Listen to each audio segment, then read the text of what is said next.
This panel was started in March 2021 by a graduate assistant who worked in the Office of Alumni Engagement and the African American Resource Center, and it wanted to strengthen the community support for Black Titans by bringing together current students and alumni to have a candid conversation about what it's like being Black in a workplace. Questions were developed by the students and the ARC staff, and each year we invited alumni from various industries with different years and levels of experience to join the panel. During tonight's event, please put your questions in the chat box and we will try to have them answered along the way. Without further ado, I'd like to turn over tonight's presentation to Elena Sidney, coordinator of the African American Resource Center, who will take over the rest of the evening. Thank you again for joining us. Thank you, Jessica, for the introduction. So hello, everyone. My name is Elena Sidney. I serve as the coordinator for the African American Resource Center here at Cal State Fullerton. It is one of 6 identity resource centers in DIRC, which stands for Diversity Initiatives and Resource Centers. Today, I'm welcomed here with 3 of our lovely alumni panelists. So I'll go ahead and introduce our panelists. The first panelist I'm going to go ahead and introduce is Austin Morell. So Austin Morell, and I'm sorry if I'm looking down because I'm reading the bio, but Austin is a computer engineering major that graduated from Cal State Fullerton in 2020 during quarantine. He is originally from North County, San Diego, but now resides in Pomona. He is a first-generation college graduate and the first engineer in his family. He is one of 4 kids in his family and is also a twin. I didn't know that. That's actually cool. Austin currently works at Wavestream and San Dimas as a project engineer. Wavestream specializes in developing and manufacturing radio frequency amplifiers for ground mobile military vehicles, airborne manned and unmanned aircrafts, and low orbit satellite telecommunications. The next panelist that I would like to introduce is Jehu. I've been connecting with Jehu quite recently, so I'm really familiar with him. Elena, we actually, we lost connection. Can we, just to ensure if not, I would love to kind of start the panel questions. So if we could jump over to introduce the next panelist before, so we can wait till we get Jehu back online with us, that would be great. Okay, so we lost Jehu? We did, just for right now. We're waiting for him to log back in, but again, I don't want to miss anything. No worries. So would you like for me to go to the next panelist or straight into the questions? Please introduce the next panelist. Thank you. Okay, thank you so much. Okay, so our next panelist is Dejanay Harp. So Dejanay Harp is a passionate, driven, and successful recruiting professional within the entertainment industry, currently supporting Marvel Studio animations at the Walt Disney Studios. After obtaining her bachelor's in fine arts and animations from Cal State Fullerton, she went on to gain proven experience searching for passive artistic and creative talent for companies such as DreamWorks Animations, PlayStation, and the Creative Group. Dejanay also completed a Master's of Science in Higher Education Administration at National University with hopes of using her admissions experience from the Art Institute to help guide creative students at the college level in the future. Okay. Do you know if we have Jay? He is back on. Okay, thank you so much, because I can't really see too much what's going on. Okay, so Jehu is a business administration major with a double concentration in accounting and finances that graduated from Cal State Fullerton in 2020.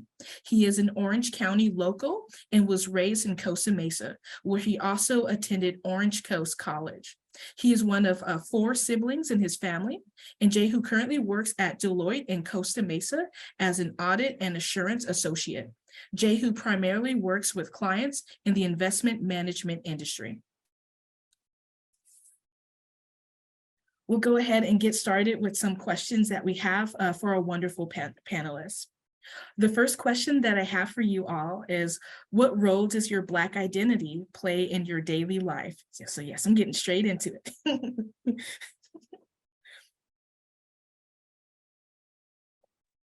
Okay, I'll go first. Well, so here's the thing. I feel like Black identity is such a strong word, and I was just thinking while you were talking, It looks like I graduated quite a few years before the other panelists. So I'm not sure what the Black population is like now at Fullerton, but when I was there, we would call it the 3.6%. So there was not a lot of us. And then on top of that, I was also one of the only Black students that was in the fine arts department, because a lot of people that I'm still really good friends with, they majored in other departments and stuff like business and mathematics and things like that. So I would say I was the minority within the minority, if that makes sense.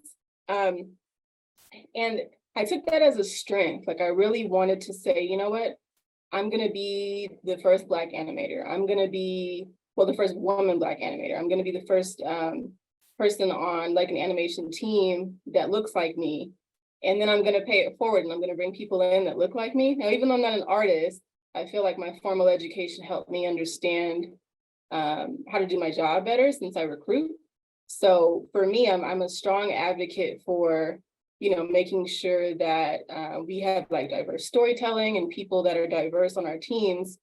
And there's just a soft space, like spot in my heart for our people. So I do whatever I can, whether I'm talking with them at colleges or just my son loves to draw, so I want to see how he can get into animation or whatever it might be. I just feel like when we're lifted up, we should pull others up with us. So for me, like any conversation that I have while I'm at work, it's always about diversity and just being able to have inclusion in the workplace. Can you repeat the question real quick? I'm sorry. No worries. So the question is, what role does your Black identity play in your daily life? Daily life at work or daily life like personally? I think you mean like at work, right? Yes. Or at work personally, I graduated as a Black computer engineer. I saw predominantly not a lot of people that look like me are usually in my field. So I already knew going into any type of like technical discipline that I wouldn't see too many people that look like me. So I always knew that like I had to work hard and just like really be the first person in every space and not let that try to like bother me too much. But I knew that going in. So like most people, when you go into your major, you kind of know like what it looks like as far as like the people that are in your field, especially in like Fullerton, because Fullerton, I remember when I went to school too, the percentage wasn't that much higher than 3%. It was, I think it was like 2 more higher probably. But yeah, so like getting into my field, I knew that I was gonna have many people that look like me. And then even when I extended my career further into management, I knew that people within my field or within that type of discipline with my industry definitely don't look like me. You don't see too many Black people in executive management or in higher management. So I knew what I was getting into, and I knew that like I was going to do a lot of work.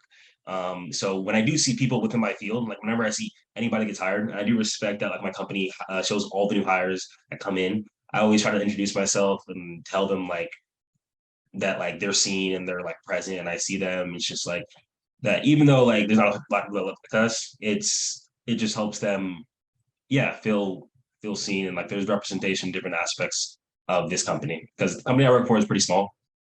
It's a small manufacturing RF company.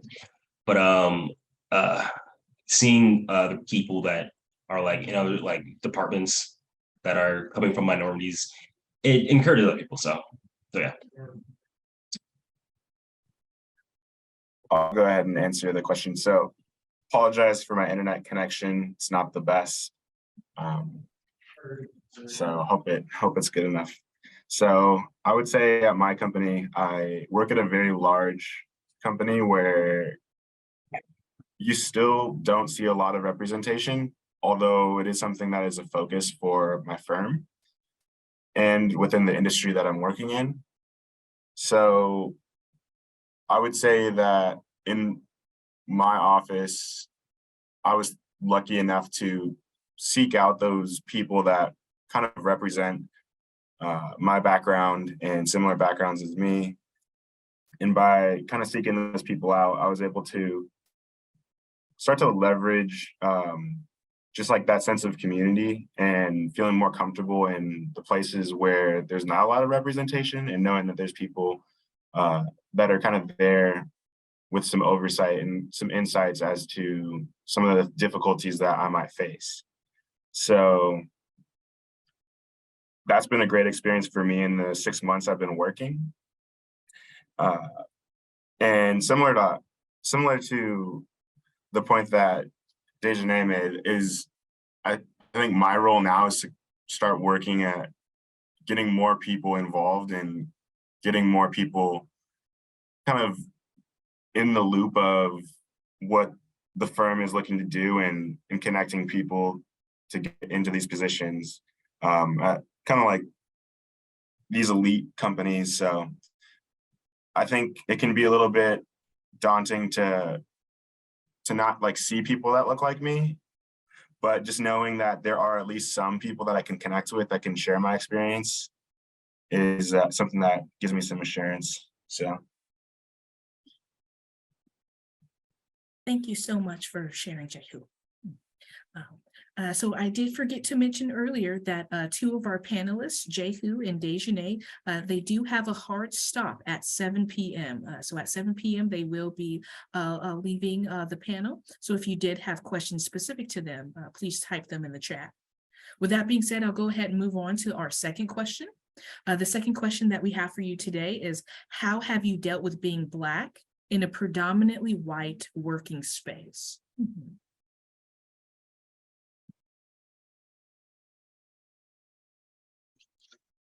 What motivated me at first, because you're not working right after school is just hard, period. So like you're in debt, you need to make money. Working like is it's always going to like go have its ups and downs, and then being a minority like in a space where you know that like not a lot of people look like you, and you don't have that representation that you're really like looking for.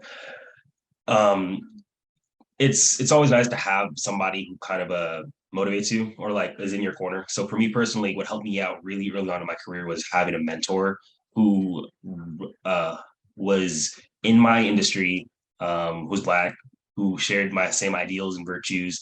Having someone kind of like guide me through a way on how to navigate my career.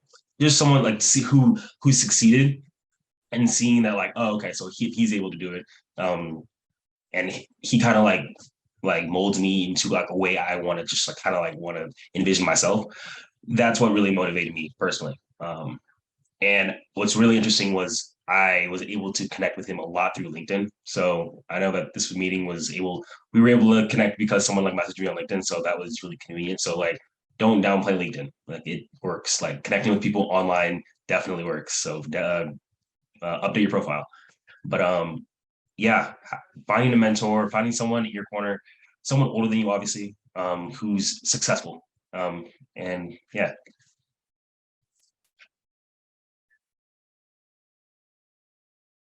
I'll go ahead and say that I think mentorship is definitely something that is important to seek out.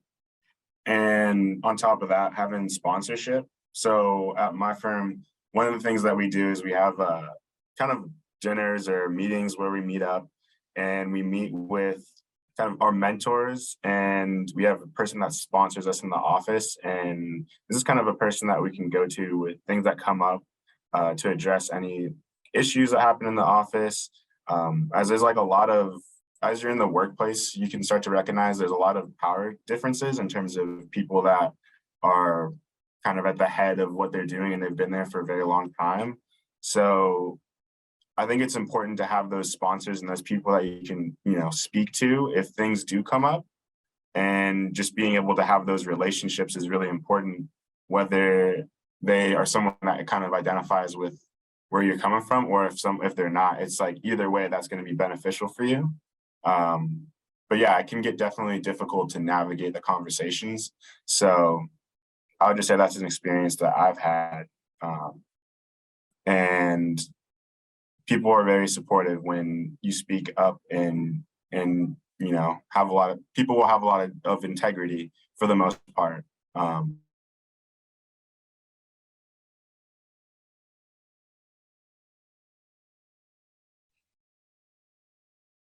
I think Looks we might like have you lost might have you. froze. Yeah, I think you froze, Jehu. So we're going to wait for the internet to reconnect on their But end. I did want to add one thing. I'm sorry. Yes, no worries. I actually met my mentor through NSBE. So I was part of NSBE and I was able to find someone within my network at school. So just going to like conferences. So just being active within the Black community definitely helps out. So finding mentorship, don't look too hard. Like look within your network of people, look like people like close to you. You can definitely find someone who's probably in your industry that you're looking for, who represents you and like in the things you like kind of want to work towards. So yeah. Yeah, no, I agree with that. Oh wait. Am I taking it? Yeah, Like no, I agree with alumni. yeah, you're right, like alumni association. No, my brother actually is an engineer as well, and he's very he's like strong advocate for NSBE, and a lot of his contacts have been through there. So, so for me, like I said, being the minority within the minority, which I feel like we all are in our field, but even growing up, I mean, I would be around like my god family or my cousins or whoever, and I was always drawing, and they're like, "What are you doing?" So and then, like an artistic background is not really something that's common in our Black community. So for me, I really had to figure out a way to make myself like marketable and likable, and over time, it was just a matter of being myself. And, like there were a few things that were mentioned that were key. Networking, going to conferences, taking chances. My first role like at PlayStation was a year contract. And I had been working, full-time jobs. I was really scared. And I was like, you know what? This is going to be a stepping stone. I just know it is. Let me just take this chance. And that year contract turned into me getting converted to full-time, being there for 3.5 years, which ultimately catapulted me into my role at DreamWorks. So I feel like, you really have to have the passion and the drive. I'm a recruiter, so I'm partial LinkedIn. But yes, LinkedIn is definitely a place where you can network and talk to people, where you can find people that look like you. And, I've also done a lot of work in the DE&I space, like diversity, equity, and inclusion. I was one of the co-leads at DreamWorks for the Black Employee Network. So it was kind of part of my responsibility to let them know, hey, we don't have what we need, and here's what we need for you to do to be able to make us comfortable, especially after all the injustices that were happening with George Floyd and whatnot. So I felt like I was blessed enough. I don't want to say to speak for everyone that was Black at my studio, but I really felt like that took my voice to the next level. And especially because I'm often in the room behind the scenes with a lot of these people that make decisions on what their teams look like. So it's like, well, it's basically like my responsibility to speak up, not just for Black people, but just for people of color in general. So I felt like the only way I could do that was to just be my authentic self. And I advocate that and I promote that all the way, especially being a Black woman. So like that imposter syndrome is real. You're like, should I even be in these conversations? When ultimately, if you have the right guidance, a lot of my mentors, because there weren't a lot of people that looked like me, they weren't, they were white or they were other races. But they just had to be willing to say, you know what, like I see the value in you as a person. I see the potential that you're going to bring to our industry, and I want to help you. And I feel like if you're a good person, then people will want to work with you. And really, that's really what you have to focus on. Yes, get the accolades, get the degree, get all of the other stuff that goes on your resume to get you in the room. But then when you're in the room, what are you going to do? How are you going to interview? What are you going to say? And, I think it's important to be professional, but also to be your true authentic self. So I try to show up in that way every day, because I take it upon myself to be like, I am the representative for all the people that want to be where I am. So. We had a question that kind of came in, speaking about being in the workplace. Have you ever found yourself code switching within a workplace, and how has that affected your work and work life? Yeah, I'm not gonna lie. I would say early on, my career, definitely, because to Austin's point, I was like, I just need to get paid. I don't want to ruffle any feathers or make anybody upset. But then once I started realizing my value, especially in this climate, I feel like it's totally different, a decade ago than it was, for the last 2-3 years, where everyone wants to have diversity. Everyone wants to have, us in the room, because they finally realized that we're the reason they're still able to function, because we're a consumer, because we're able to use their products or their services, et cetera. So I think once you realize you have that power, you need to like wield it. So initially through college, no, I didn't have a voice. I just kind of took jobs here and there, worked full-time, couple jobs, full-time course load. But then once I got into my field, I was like, well, I just need to do what I said I came here to do. And I think that once I got more comfortable with that, that's when I really started excelling, because people really wanted to work with me. And there's a fine line between code switching and just being professional and educated. And, I think there's a balance, but also it's like, well, why can't I be Black and educated? Why can't I be my authentic self and not talk proper all the time? I just feel like there's a balance to it, and it depends on the audience. It depends on where you work. I work in a creative environment, so it's a lot easier for me. I mean, I work with people that have blue hair, so it's a little different. It is a little different, but I will say, based on like, oh, y'all work in tech or I work in accounting, I think you just have to know the audience and just know that there may not be the same path for everyone, but ultimately, it's, you can reach the same goal.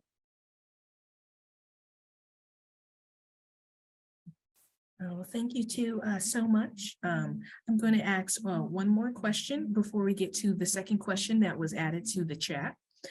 So this question is kind of related to the similar topic. How do you address microaggressions in the workplace, right?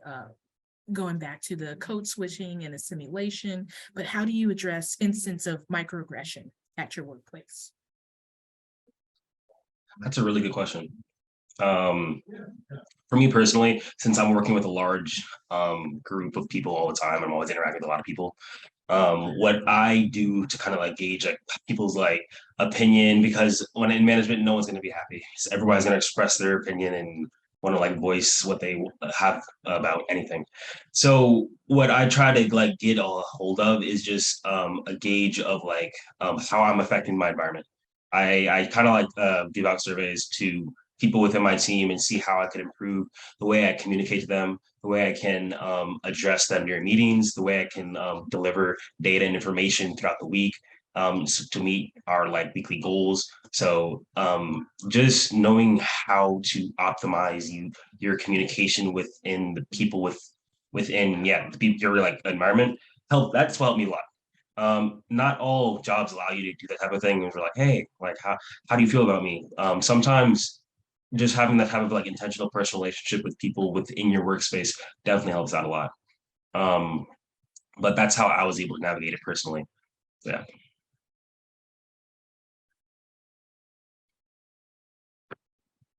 Yeah. So I want to be real, but I also want to I also want to take into account that we all have bills to pay. So for me, so something I learned while I was a co-lead for an employee resource group at one of my companies is because we did talk about, with the executive leadership, like what microaggressions look like and how things can be perceived. And ultimately, I think you just kind of have to realize the ignorance behind it. They don't know, they don't understand, especially Black women, or even Austin, I mean, you have dreads, right? It's like, oh, did your hair grow? Let me, touch it. No, that's not appropriate. And why would you violate my space? I feel like once you humanize it, as opposed to it just being a Black thing, that's really what makes people think. And I kind of push it back on them and make them reflect on their own actions or decisions. So it's like, oh my gosh, like you have such, nice hair for a Black girl, or, or whatever like, oh, your hair is so curly. How did you get it that way? Or, whatever it is. I just kind of place it back on them, or, you know, well, why do you think that's interesting? You know, just ask the question. And I think once you put them in that place of being like reflective, and they really say, okay, you know, that was a little like out of character, or, you know, I probably, you know, that's not appropriate. And of course, like I keep saying, like, gauge the moment. I think that a lot of human resources teams are starting to become knowledgeable and like aware of what microaggressions even are. So that's why I try to caution and say, you know, it's something new. And I'm not saying pop off every time somebody wants to rub your hair, right? But but there is a way to where you can educate and not just assume the worst or feel like people are attacking you. I really just think it's a matter of, you know, we're different, and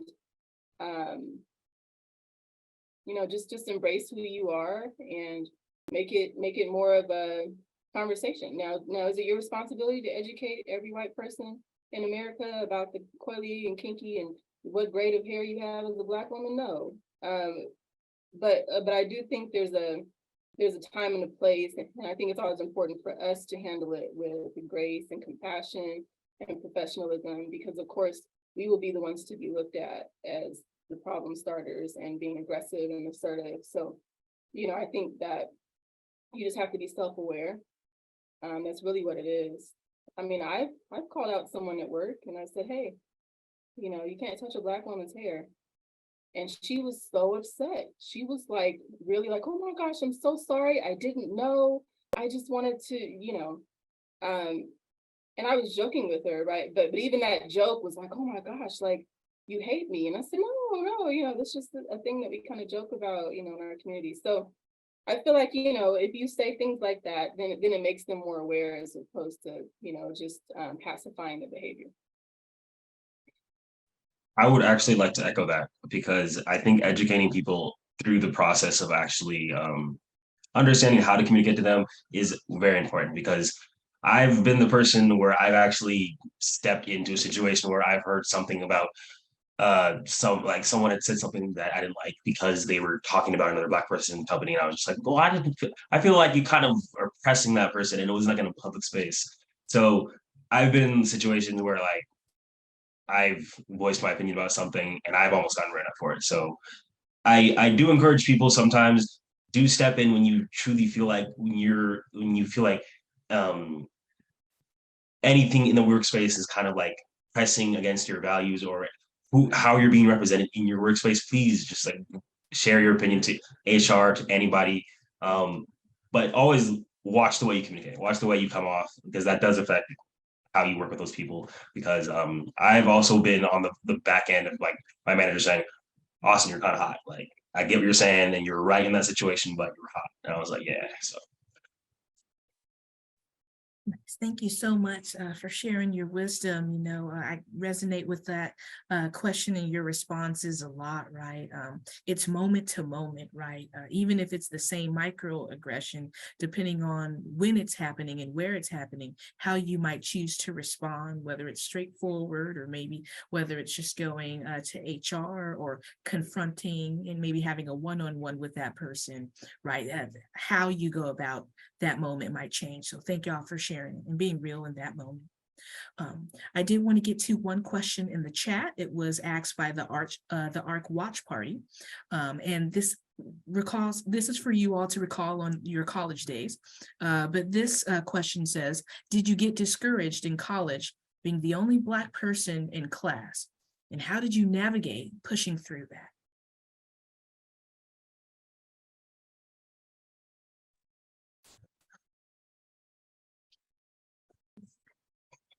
yeah, I think like I think we all know like at Fullerton there the population at Fullerton for Black people isn't that high. So like, and I feel like in any major where you always feel kind of like in a minority in most colleges. So that was one thing that I feel like most people shared when they came to the ARC. So you can kind of find a space where you're like, oh, okay, like a lot of people kind of share the same type of opinion that I do, and kind of like share any type of knowledge within their class or college. So that was the cool thing about the ARC. But the way I was able to navigate it at school, it was pretty tough. Like you just really have to find your clique. and just find a way to like find your study group and find, yeah, a space where you can just learn and, you know.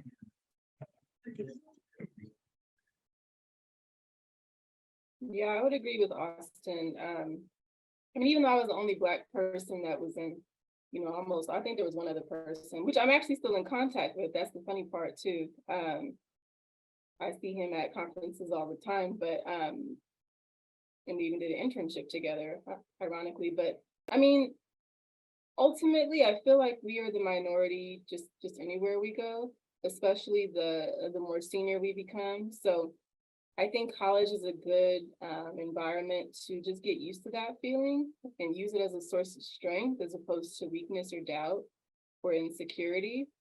I was proud.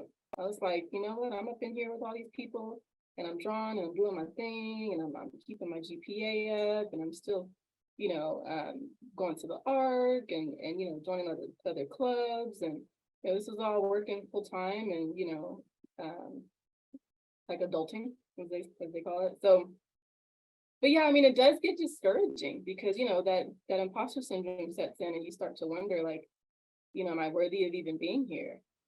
And especially if you're, you know, the first in your family to graduate from college or, you know, move on to higher education, there's a lot of pressure on you. But I think that the ARC especially was a great place for me to give me like a sense of family away from home and community. You know, we would go out and have little house parties and we would go to the, oh gosh, what was that? Little bowling alley. I forgot all the names of the stuff we used to do. Little bowling alley on campus and, you know, to see each other around because there wasn't a lot of us. So it wasn't like you could miss it, you know? So it was nice, even though it wasn't like a HBCU, it felt like we kind of had our own within the college. So I think it's important to just like Austin said, like kind of find your people, you know, and everyone's not for you, but if you find someone that even has common interests, let alone, you know, not just a major, but just, you know, that you really enjoy like being around as a person and you feel like it can, you know, lift you up and help you with your goals. I think that's ultimately what's important. And you can go to those people when you're having moments of like discouragement or, you know, if you're having a hard time in class and you need to study and, you know, need someone to keep you going. I think that's what college is all about in general. So I think it's awesome. I think you mentioned too that, you know, the ARC was one of, I think you said 4 BRIC. What's the acronym? I think it was BRIC. 6. We're one of 6 identity resource centers in Dirk. Mhm. Okay, Dirk. Okay, well, I made that up. Dirk. So, I mean, yeah. So that just, you know, I mean, I feel blessed that we're able to go to a place where we can see a whole bunch of people that look like us. You know, so it's like lean into that, and you know, try to form relationships and bonds because ultimately, like they'll last your lifetime, even past, you know, your graduation. So that's what helped me. Okay. So our next question has to do with work-life balance, right? So as much as you two are amazing, incredible at your job, I want to recognize that y'all are more than just your job, right? Y'all might occupy identities as, you know, being caretakers or someone's kid, or maybe parents yourselves, or even active community members where you live. But how do you balance work life and personal life, especially when it comes to your respective industries?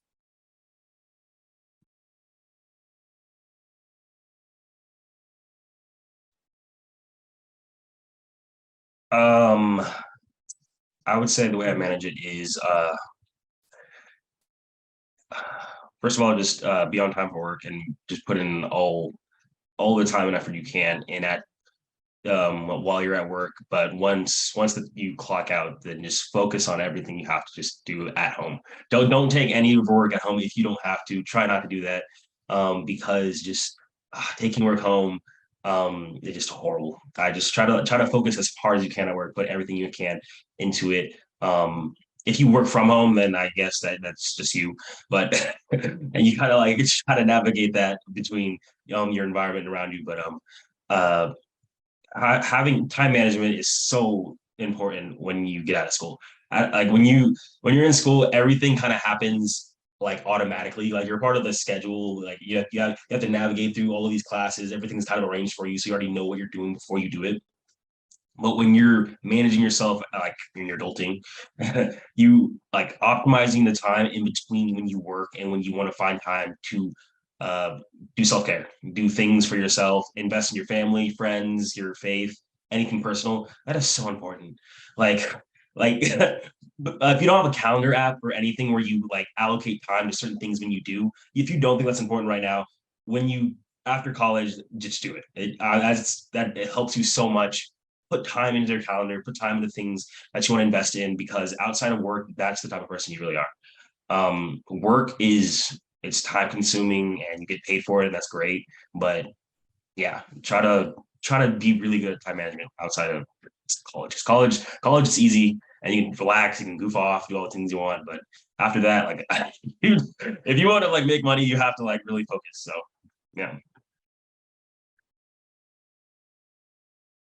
Yeah, no, if I didn't have my calendar app on my phone, I probably wouldn't be able to exist or be on time anywhere.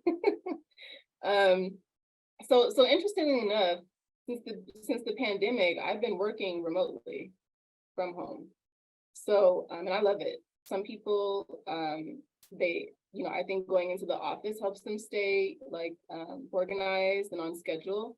But for me, I feel like maybe because that's just the artist in me, I can't be restricted. I need flexibility, so I can just do the things that I need to do. Still get your work done, because ultimately, you got bills to pay. But I think very early on in my career, I was very worried about proving myself. And we all kind of get sucked up in that. But then you realize that you know what you're doing. And that's why people keep hiring you. And after you get to a certain level, there are workaholics, but then, ultimately the older you get and the more experience you have, and you start having families and other obligations and, things that you care about outside of work, work seems less important. It's like a balance. So if you can learn how to do that balance now, as opposed to like later in your career where, you're never home and you're always working and, you're drinking like 3 cups of coffee a day, you barely sleep, you're up late. It just depends on your industry too. I work in an industry where there's a lot of flexibility for my schedule, and I love it. At the same time, when I first started out, I was working 9-10-hour days, and I was going to conferences and traveling out of state and out of the country and, doing all these things. But now I feel like they trust me to know, Dajane's got it together and she'll get the job done. And if we need her, we can reach out to her and we know where to find her. So I just think trusting yourself enough, but also like, I'm a firm believer of self-care. Like get the app, do some exercise. But I'm talking about, I haven't been to the gym 3 years, but do some exercise, some yoga, meditation, right? Like, sip and paint, brunch with your girls, whatever it is that makes you relax. And like Austin was saying, like the person that you are outside of work, that's who you are. You don't ever become your job. And once I learned that, I was like, okay, this is a part of me, but it's not my full identity. So once I realized that, that's when I was able to really, kind of lean into being myself at work and enjoying what I do. Because there was a freedom to it. It wasn't like, clock in, clock out, like oppression type thing. Thank you too so much for that. I personally have been struggling with work-life balance and personal life. I wish I can take you to and put you in my pocket so I can take you out for words of encouragement all the time. Put the phone down, Elena. Just record me saying that, and you push it every time you have a. It's recording, so I'm just gonna like get that little snippet and then put it as my ringtone. I don't know if people still have ringtones. But we did get another question in the chat. And I know for Dejane, you're only going to be here for another 15 minutes. So I want to make sure that these questions in chat gets asked too. This is another question from the ARC Watch Party.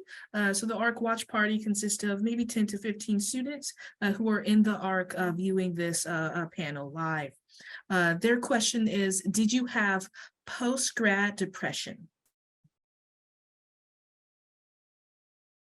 What's post-grad depression? It's when you're depressed after graduating. Yeah, like, so like, I would assume so. yeah, that's Oh, what okay. I imagine it is, like a chapter of your life has now come to a close, right? When you graduated, and that was a stable part of your life for about 4 to 5 years, right? So like, did you miss that, after you graduated? Was there any like obstacles you faced it adjusting from the college scene, transitioning into the real world? Yeah. Me personally, no, I was really glad I graduated. I did not like CSUF that much. It was I got my degree, time to make money. Like I was I was really focused on that. Not saying it was easy. I didn't find a job until like 3 months out. I was postmating for a long time. It was a struggle. But I had a mentor in my corner who was like talking to me. So that was nice. But no, right out of school, it was kind of hard because I didn't know exactly what I wanted to do. I had a really good idea what I wanted to do, and I kept applying, kept looking everywhere online. So no, right out of school, it was kind of hard, but I was so happy to like be done with school. Like school takes so much time and like effort into one thing, and you're in debt and it sucks, and you just want to make money and just yeah, I don't know. So I was happy when I graduated, but on the flip side, it's kind of hard trying to like start your career. So and it takes time. Mine 3 months, I was blessed. I've heard of so many situations. I've had people in my senior design when I graduated who aren't even in my field anymore. They're at home still with their parents. They haven't moved out yet. So I am so grateful for my opportunity and that I was being able to get in at my company. So I'm really happy with what I've been able to achieve so quickly in a short period of time in my career. So I'm really happy. I thank God, honestly. But in other people's situations different. So that's why networking, expanding the people you talk to, look to people, all kinds of people within your field. Like you can find all kinds of people to help you like advance in your field. So yeah. Yeah, I probably have to piggyback off of that. You were blessed, Austin, especially because it was right when the pandemic started. So, um, that was a win for you. And much deserved, I'm sure. But for me, yeah, I went through a series of, and the crazy part about depression is you don't even realize you're depressed. Everybody is kind of like, especially Black people, right? What's wrong with you? You don't seem as happy as you used to be anymore. And for me, I think I kind of mentioned I was working a couple jobs and had a full-time course load. I got burnt out about halfway through school, so I took a semester off. So ultimately, it took me 6 years to complete my bachelor's degree, but I was determined. And a lot of people that I went to school with, they were kind of off already being successful and doing other things, or they graduated before me. So I kind of went through that post-grad depression low before I even graduated, if that makes sense. Because it's almost like high school, right? Like you go to school with these people and you become close, and then all of a sudden it's like, I have to thank God for Facebook, right? Because otherwise I wouldn't know half of what anybody was doing or be able to keep in touch with them. But yeah, I did have that like sense of failure because it took me about a year or two to actually like break into the industry. And that was after I did some internships and built some connections. But ultimately that's not what landed me my first industry role. Like I said, I took that contract and I kind of went the games route. I didn't even go into animation because I wasn't getting callbacks. I wasn't, and because of the entertainment industry, like a lot of other industries, it's all about who you know. And I really kind of regretted that I didn't network more, and I was just still like heads down, working, making money, things like that. Like I really didn't focus too much on furthering my career from like a networking standpoint. So I had to kind of do that the last, the year to 2 years after I graduated. It was to the point, I tell people this story all the time. I really wanted to be an animator, and I would go and watch animation movies in the theater, and I would just sit there at the end of the credits and just cry. I was like, my name should be up there, and it's not, and I'm not good enough, right? Having whole nervous breakdowns, it was after everybody left, right? But yeah, I just basically had to kind of get creative. and say, okay, well, what are other things that I can do in this industry that I love so much? I don't think the artistic route is for me anymore, but how can I still, express myself in a creative way and help people? So that's why, I have the games background, I have the, higher education background, I have the creative recruiting agency background, and, ultimately all of those experiences, got me to animation. I'm also a Virgo, shout out to the Virgo. So it was like giving up is not an option. And ultimately, I can say like I work for Disney now, and that was like my dream job. It may not have been the capacity that I thought, but I mean, the Lord works in mysterious ways, and as long as you have the tenacity, the talent, the drive, he'll make it happen for you, So that would be my encouragement. And so we have time for one more final question. So if there's someone on the Zoom who would like to ask this last question, you're more than welcome to.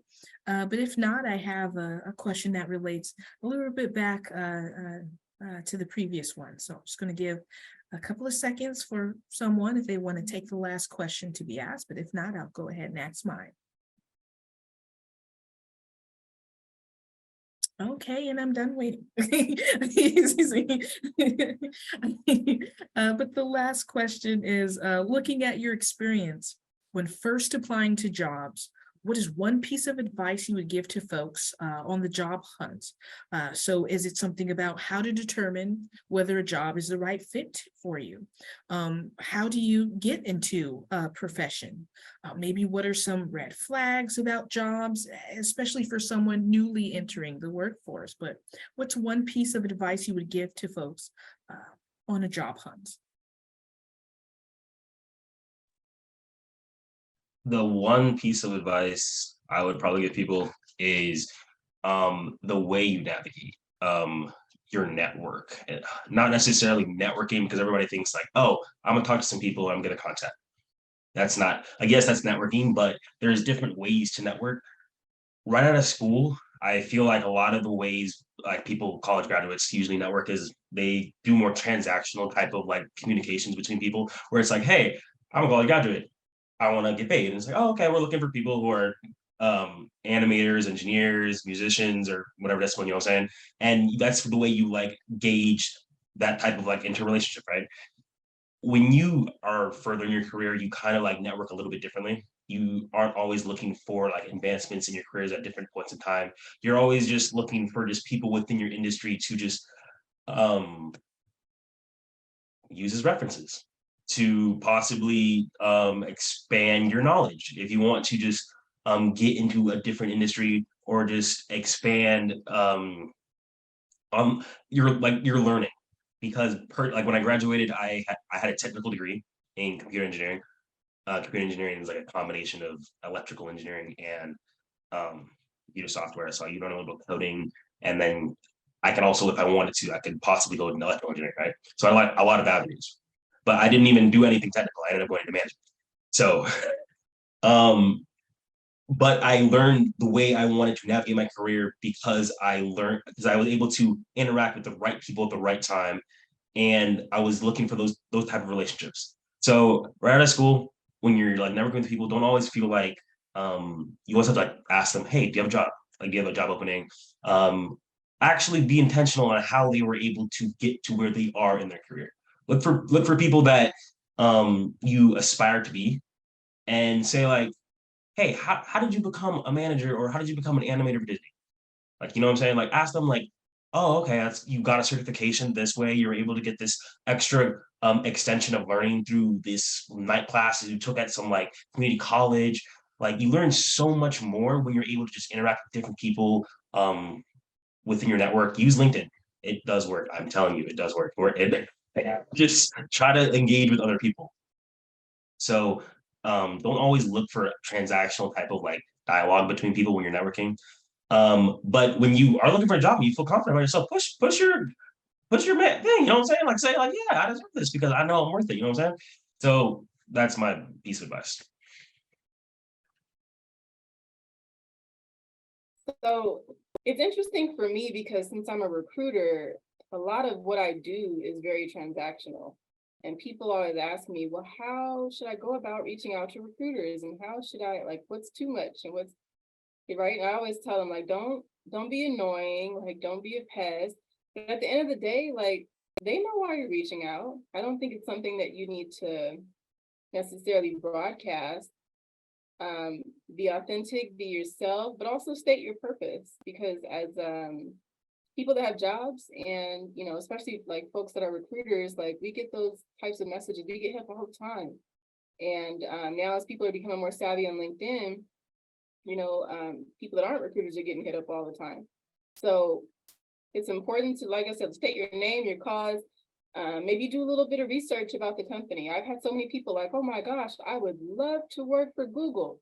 And I'm like, cool, but I work for Disney, right? Like you just, it's like, you know, yeah, okay, copy and paste, but like there's a way to where you need to make sure you're paying attention and you're being detailed, and it shows that you're putting forth the effort. And like, you know, Austin was saying, like these types of networking relationships should be organic.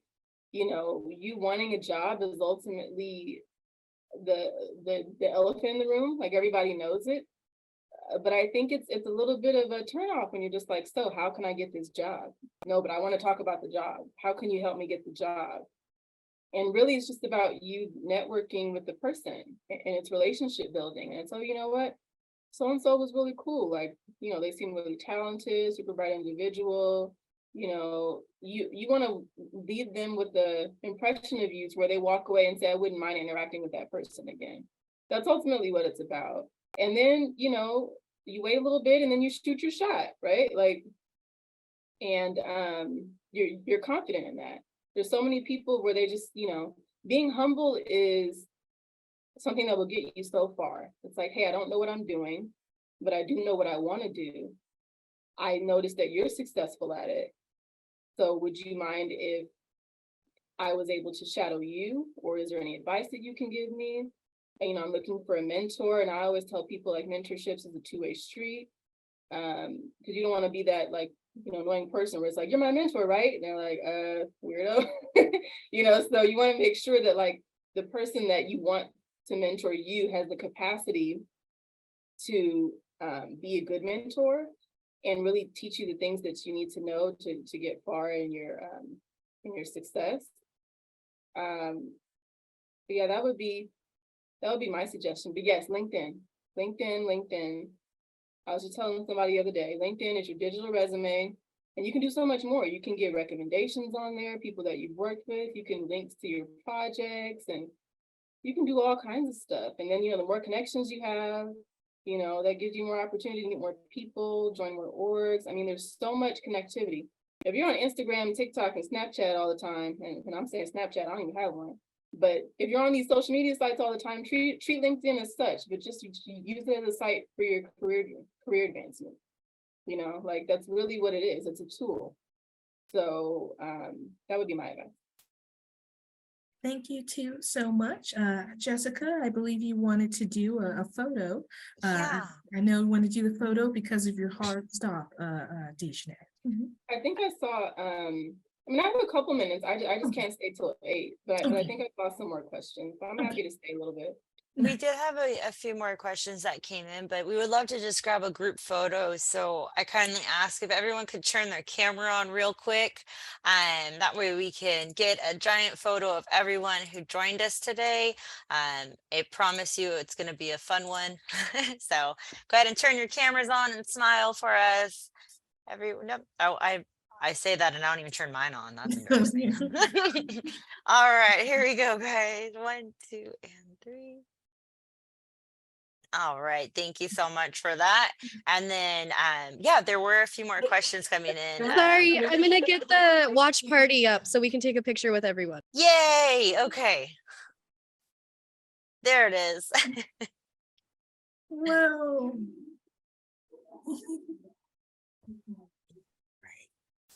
Got it. Everyone, yep. Sorry, Nina, go run in there. Oh, there it is. Okay. Here we go, everyone. Here we go. 1, 2, and 3. Perfect. I took a few. Thank you. Alina, do you want to take on the next questions for the panelists? Yeah, for sure. Okay. So this next question was also asked by someone in the ARC Watch Party. And this question is, what makes someone stand out on these job searches? How can they catch someone's attention? So how do they stand out in the sea of job applications?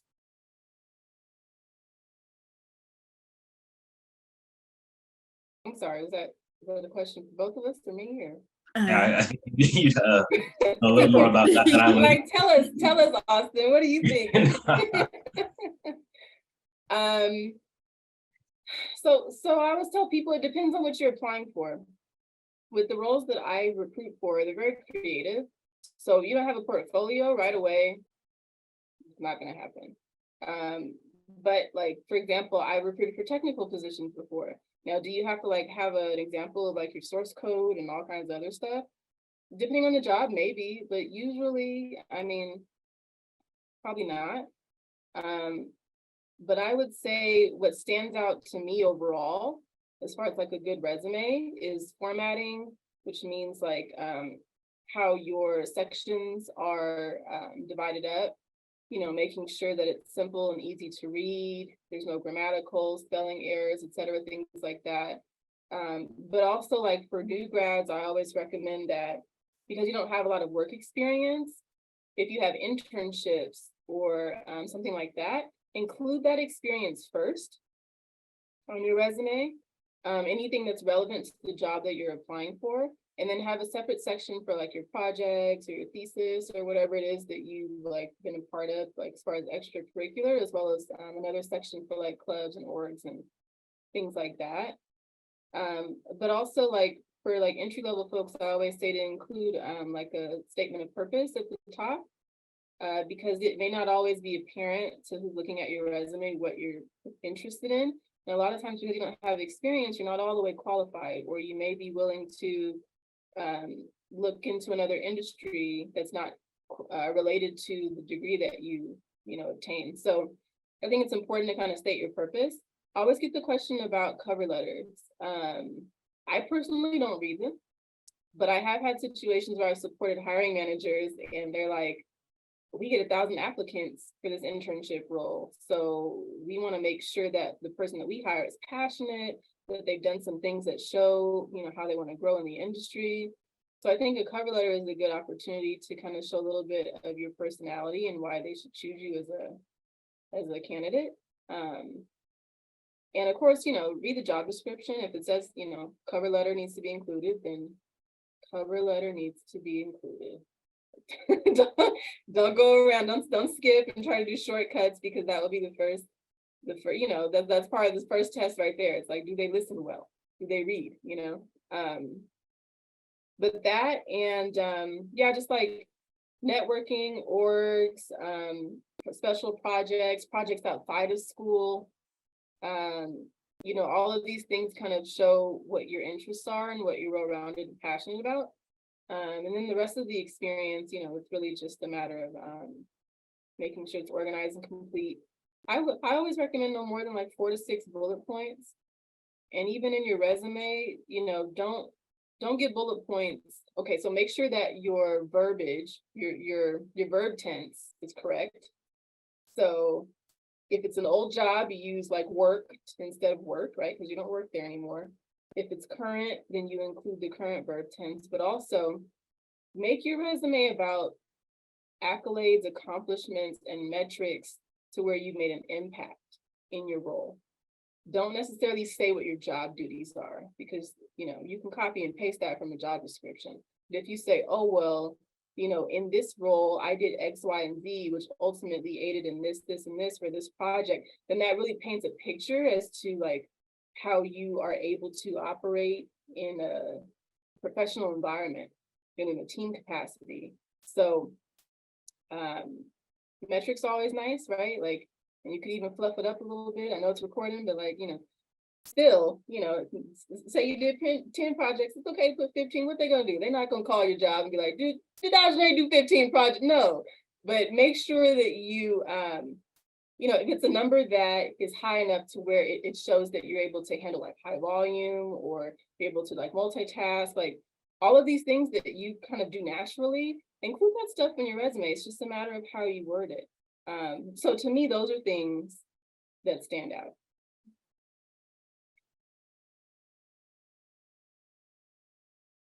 Thank you so much. I appreciate it. I heard some of the students laugh a little bit when you said flip up the resumes. They're probably doing that right now. We all do it. We all do it. I'm like, I was a project manager, etc. It's all going well. I was a coordinator, but it's okay. I was managing that project, so Yeah, technically, I managed something. exactly.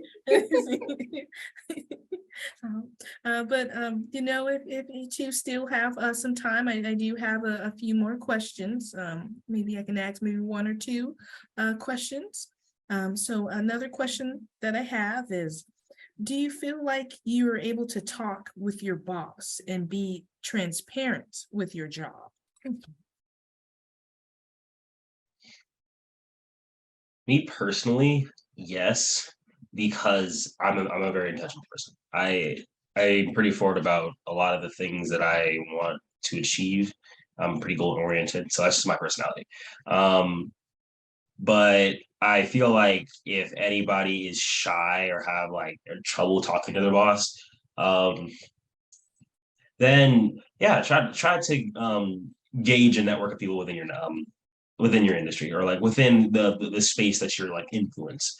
So that's what really helped me because even before I was able to get the boss that I have now, when I like worked in a different department, I was able to gauge who I was supposed to talk to just by talking to other people within my department. So you know what I'm saying? So just like I used to work on the production side of my company. So I ended up talking to the engineering side of my company to see how I can eventually become an engineer. So that's kind of how I like navigated the way I was able to talk to the right people at the right time. I was able to talk to like a director of engineering and then like the hiring manager. So like just like yeah, figuring out that network of people you have to talk to within your space is really important. So don't be shy. Like even the reason why my boss hired me was because I was so forward with my personality. They like I always bug them all the time. I always in their office. I was like, hey, what are you gonna do? I'm here. Like I'm present. I've been a part of the company in X period of time. So um she knows how I like pretty forward with my personality. So kind of laying down your standards really early on when you get hired is so important.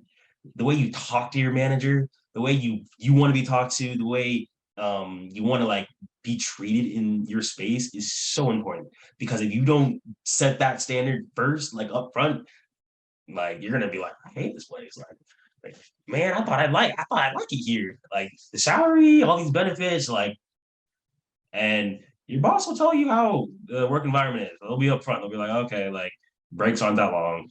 They'll be like, oh, you don't do that, or you don't do, you know what I'm saying? So setting the standard really early with the people you work with, management is really important. Yeah, no, I agree with everything you said, Austin. I think boundaries are important.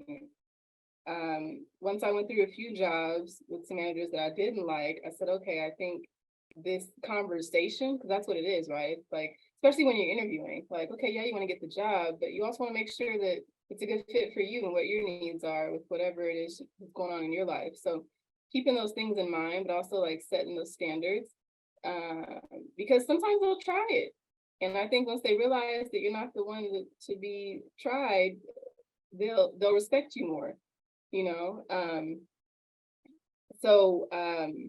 I'm really blessed to say that I have a manager now that I really love and work with. And one of our first conversations when they came over to the team was, hey, I just want to get to know you. And it was a really casual, candid conversation. I said, look, I'm straightforward.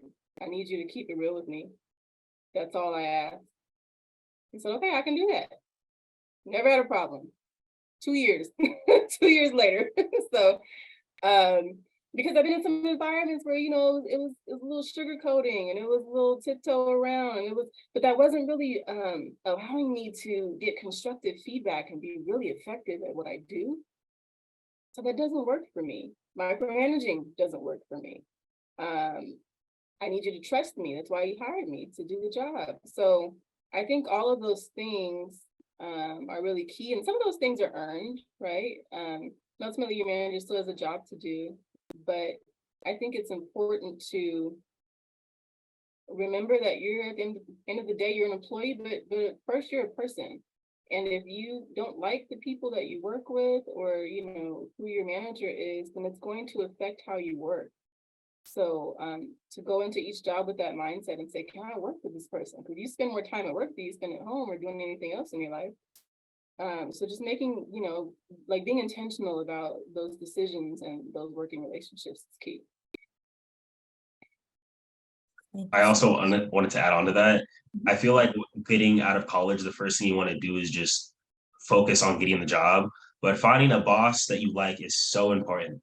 Like, so once you get the job, just make sure the people that you're like that are managing you are cool. Because having a better boss is way better than having like all the other kind of benefits you can have, because that's how you can like execute your job.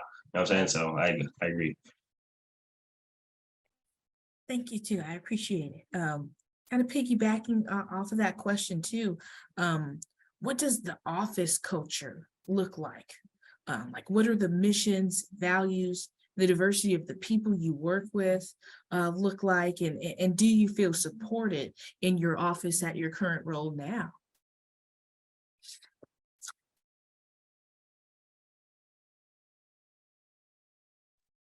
You judge the first. Like, I was just like, yeah, I mean, I work remote, so it's a little different.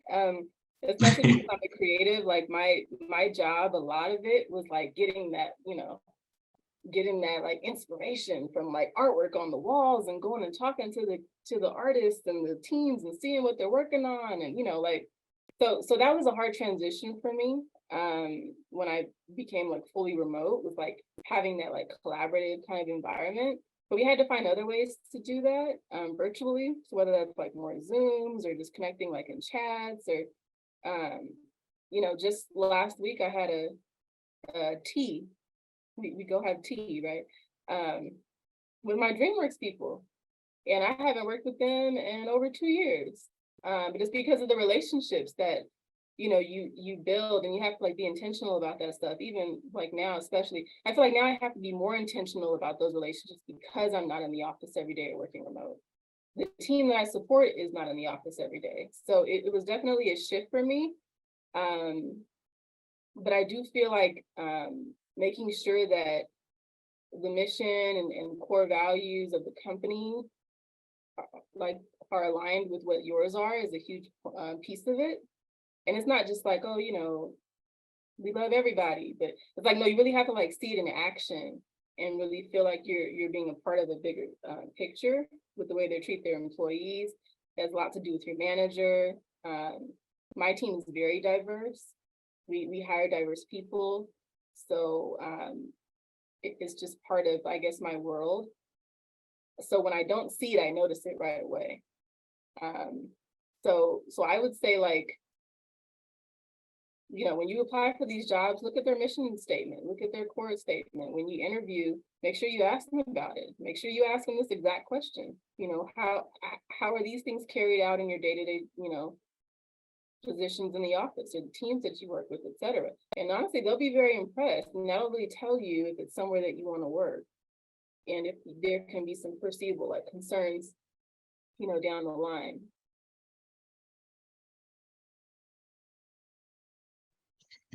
yeah, I would also say do your research. So like a lot of the companies that you usually want to work for, somebody has either worked there at some point, somebody has an opinion about it. It's online somewhere. What I used right out of school was Glassdoor. Glassdoor is this website where you kind of like helps you gauge interview questions, like all kinds of things about the companies you want to know about. So like Glassdoor is a really helpful, useful resource. I'd write that down. So figuring out like the company you want to work for is really important. And even when you get into that space, making sure that they are committed to that vision, to that mission, and they're keeping them accountable to that. Like if you see that, like, oh yeah, we boost diversity by hiring X amount of people every year. Okay, well, see it. You can see it. Like you can go to HR and be like, hey, show me how you are achieving that. Or it doesn't have to. You're an employee. You know what I'm saying? Like if that's a good mission. You know what I'm saying? So keep your company accountable to the things that they're trying to achieve. Because I know personally for my company, the one thing they're trying to push right now is like internal mobility and trying to like go like level up, starting out at a certain like position, then like gaining a certain level of like resources and skills to like eventually get promoted to another position. And they're like, oh yeah, we do this all the time. So we have this whole campaign behind it, whole commercial and everything. But like also making sure that like, okay, that's nice for like recruitment, right? But at the same time, like, how are you achieving that? Like, so yeah, just talking to your company, making sure your your HR department pretty well. Yeah, and and you feel comfortable voicing your opinion. So I think that's really important. I really like what you mentioned there, Austin, about like, yes, like they might have hired like an X amount of people at this time, but like, how are they supporting those people? How are they sticking to their mission and their values through their actions, right? Not just like by the bodies that are occupying these roles. So I really like that. Sorry, that just made me think of this video that's going around on Instagram where I don't know if it's TikTok or whatever format they use, where they put the text above like the video. And they're like, when HR needs to show some diversity on the career page, and they're like following around like the Black people at the company with their cameras. It's like, nah, bro, I can't help you. Like, get away from me. That's exactly, yeah. So I mean, they talk a good game, but like Austin was saying, like do your research, hold them accountable. It's super important. So I need to see those videos. Hey, when we're done, maybe send me some. One question I have are for maybe people who might, struggle a little bit with being anxious at times. But has there ever been a moment when you felt anxious or overwhelmed in your job, and that you had to shift your focus? And how are you able to communicate, hey, I'm feeling overwhelmed or anxious with your job?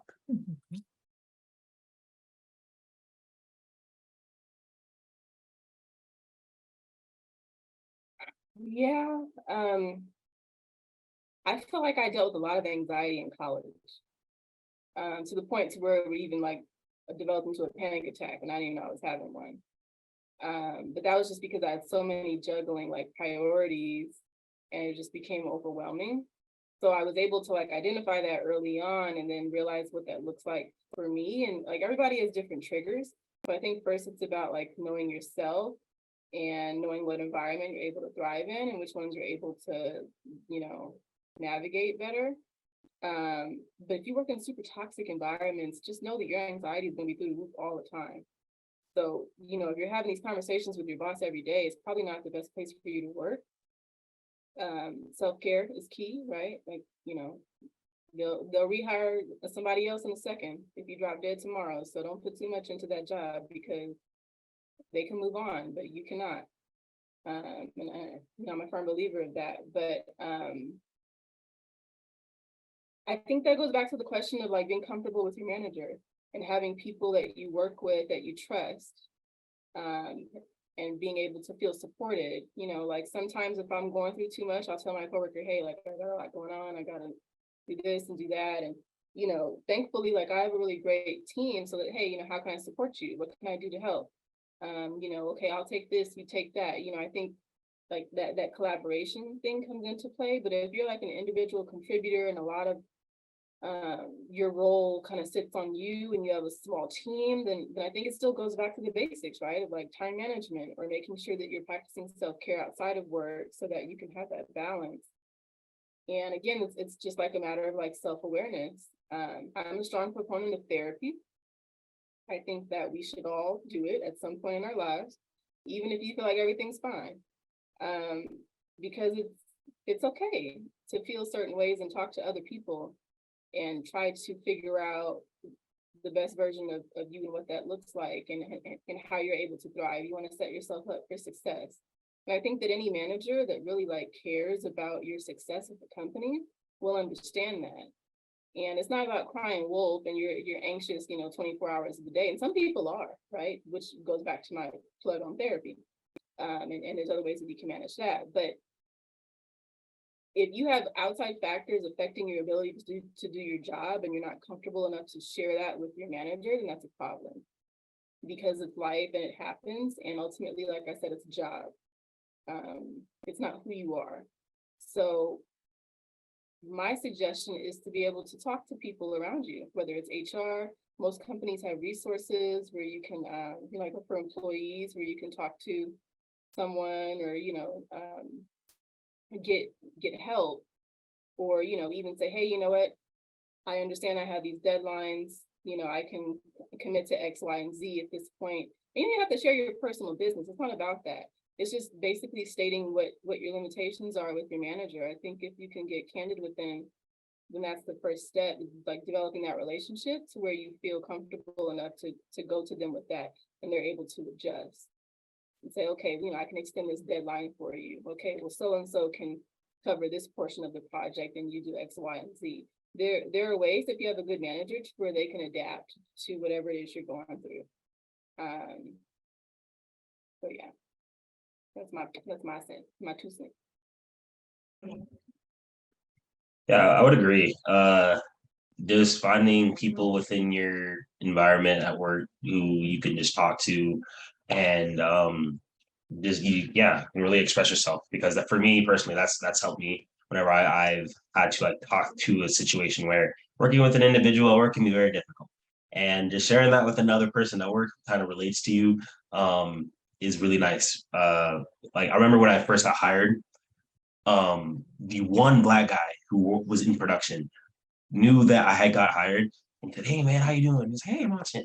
And he was just talking about "Hey man, there's a lot of people who look like us back here, but like I want to make sure that you're able to learn as much as you can in this short period of time, so you can just do whatever you want in your career." Because he knew he's been there too long, and he knew it was the best idea for him. He couldn't was able to move up in the way he wanted to, so he was able to just be a person in my corner. And it's really cool at my company that they're able to do something like that. Not everybody tells when a new hire gets hired on, so that's pretty cool. But when he was able to just be intentional with me, that was really genuine for me. I was able to just have someone at my job I can open up to and just talk to and understand where I'm coming from and everything. So that was really nice. So being intentional with people, I think it goes 2 ways too. So like having someone in your network, obviously you want to be comfortable with your boss and people you work with. It's really important. But having people within your network that you can just be really intentional and personal with. That's why I always try to talk to anybody who's new at my company, just so that if they have some type of reservations about our company, about joining, because you always get people that hired on, they leave the first week and they had 2 week notice. So you knew they had reservations coming in about the company or about the people they work with. So that's why when people come in, I try to do my best to be hey, I'm Austin, how are you doing? I know if you feel like you have no one to talk to, please talk to me.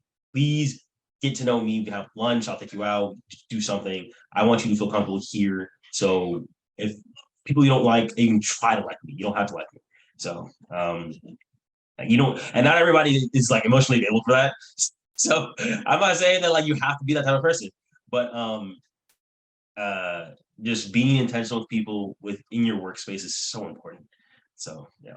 And also self-care. Self-care is also important too. Don't give your energy to everybody. You don't have to do that. Especially work people. You don't feel like when you have a fun time, you have to hang out with people after work. Go hang out with your real friends. Go hang out with family, other people. Yeah. Wow, words to live by, dropping gems. But I did want to ask Dejanae if you have time for one more question. Okay, and I also wanted to open up to the audience for this last question to be maybe an audience question. Otherwise, I do have a question on my end, but does anyone in the audience want to ask a last question to our panelists here today?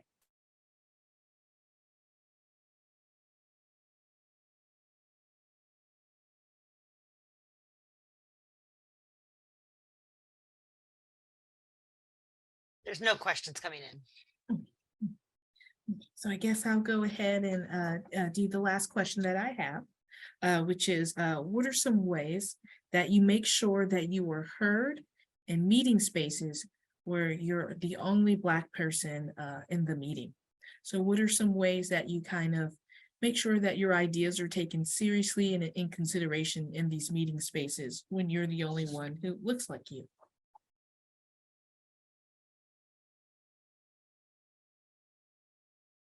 I think the first part of that is just having the courage to say whatever it is you need to say. I've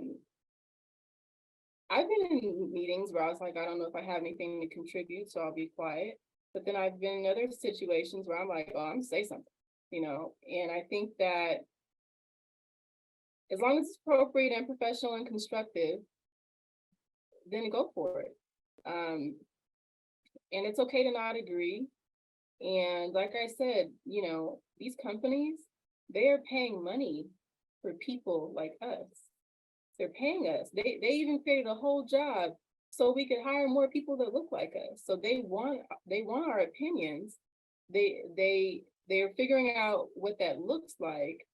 So like I said, I was in a role to where like they basically had to solicit my like unfiltered feedback. And I'll give an example. You know, after the whole George Floyd incident, you know, there were some questions about how they could,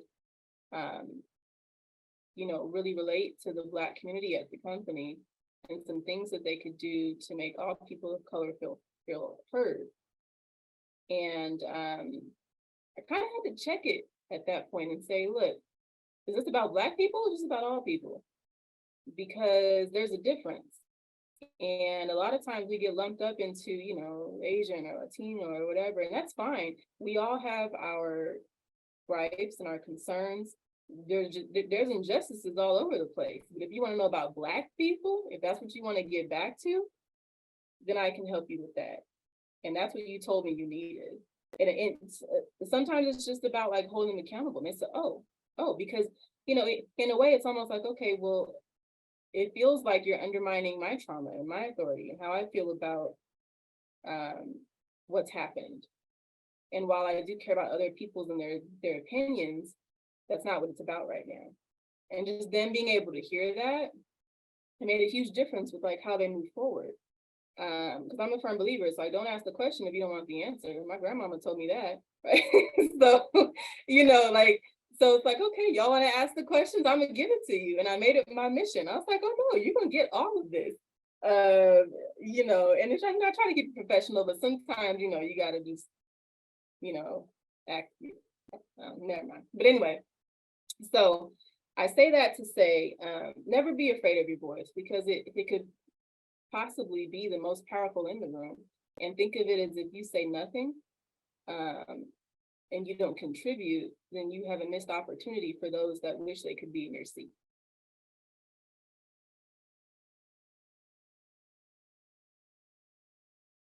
I would say, yeah, kind of the same thing. Because you don't, in some places, you don't really always have to feel like you have to make an imprint in a meeting or in any type of space. So don't always feel pressured that you always have to give your opinion. But I do encourage, when you do give your opinion, be ready. Be ready, be loud, be clear, and be articulate. So when your word is heard, everybody knows exactly what you said and it's clearly articulated. So when people question like, what did he say that right? I was like, yes, you heard that. Like, etc. Like, so make sure when you do give your opinion or give your input into any space, feel really confident. Like, yeah, you're getting paid. They want you. You're getting paid for your worth at whatever company or whatever job you're in. So feel like you can influence any space. Feel empowered that you are representing Black people within any space. So yeah. Thank you too so much. So this really concludes our event I do want to thank our panelists here today. So Austin, Dejanay, and Jehu. So thank you so much for sharing space and community with us tonight, right? And the amazing wisdom, right? I hear the clapping in the art. I wish you can hear that. I don't know if they want to unmute themselves, but thank you so much for sharing space and community with us tonight. So to everyone who's joined us here for tonight's event, please remember to check out the Ujima Mentorship Program and the upcoming alumni events for more opportunities to connect with alumni and find mentors. And just know that you can stay updated with the latest events. So make sure you're following both departments on our social media page, such as Instagram, with the @ symbol CSUF ARC and @CSUF Alumni. But with that being said, I'll throw it back to Jessica and Justine for some final words.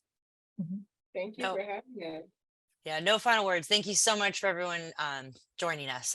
And thank you again to our panelists. We really appreciate you taking the time to share everything with us. So thank you again for joining us. Have a wonderful evening. Thank If you're you. driving, Thank please drive safe. Happy Black History Month, which is low key Yes. every month. Don't forget that. Happy Black History Month. Thank Bye, you. everyone.